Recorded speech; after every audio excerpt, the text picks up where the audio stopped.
fui sequestrada na porta da minha casa. Então daí eu fui para esse lugar que a gente não sabia onde era, que depois a gente descobriu que era o DOI-CODE, que era no prédio do Quarto Exército, onde hoje funciona a parte de saúde de lá. Então as pessoas presas no DOI-CODE de Recife ouviam o tocar do carrilhão. E evidentemente não era muito difícil imaginar que o DOI-CODE era na frente, né, da Faculdade de Direito.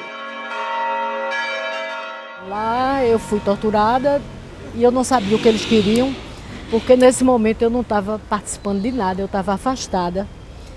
E eles ficaram me perguntando o tempo todo, me batendo, me dando choque, me dando chute, etc, etc. E perguntando sobre coisas que eu nunca tinha feito, por exemplo, trabalho junto com a igreja, trabalho com Dom Helder, eu nunca tinha trabalhado junto com a igreja, né? Então, eu não sabia realmente. Se você fosse preso no DOI-CODE, você estaria totalmente incomunicável e, portanto, você estava nas malhas da repressão. Aí eu, Ave Maria, vão me matar, eu pensando com medo. Então o carro passou pela cidade universitária e eu com medo. Aí pegou a Avenida Recife, mais ou menos a 1,5 km da minha casa. Eles pararam o carro e mandaram eu descer e correr para casa. Um deserto danado, nessa época só tinha mata assim dos dois lados. Mas na época a gente só tinha medo da polícia, não tinha medo de mais nada. Não tinha medo de ladrão, não tinha medo de nada, era só da polícia.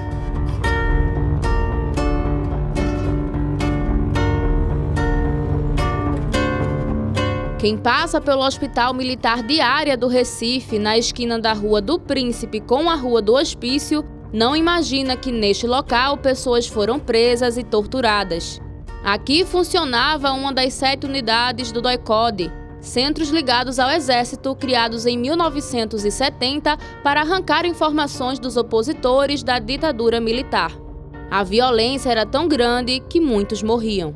Recife também era uma grande cidade, e tinham muitos partidos e organizações que tinham como a sua base aqui a organizadora aqui na capital, então automaticamente tinham mais agentes do que outras cidades. E aí eles tinham ali uma relação com órgãos militares, né, de diversos estados, foram se aperfeiçoando dentro das técnicas de tortura, de investigação.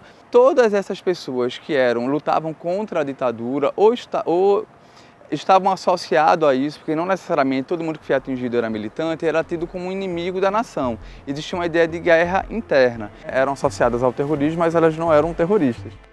O então líder estudantil Edival Nunes, conhecido como Cajá, também foi preso e torturado, acusado de subversão.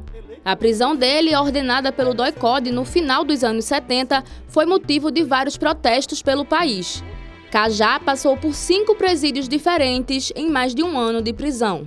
Pude ver nos cárceres desse país como a injustiça, como a tortura funcionava.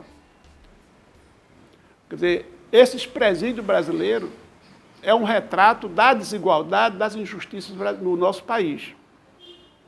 Os presos comuns do nosso país, daquele período dos dias de hoje, são levados a um verdadeiro massacre. Como não houve a punição, então aquela impunidade gerou uma autoridade, um autoritarismo maior ainda nas delegacias e na polícia militar. Por isso a gente defende a desmilitarização da polícia. A história ela não se encerra no passado. O passado ele ressoa no presente. E aí a gente vê, né, a importância de estudar os DOI-CODEs, né, como outros órgãos repressivos, porque a gente percebe as marcas do autoritarismo no tempo presente.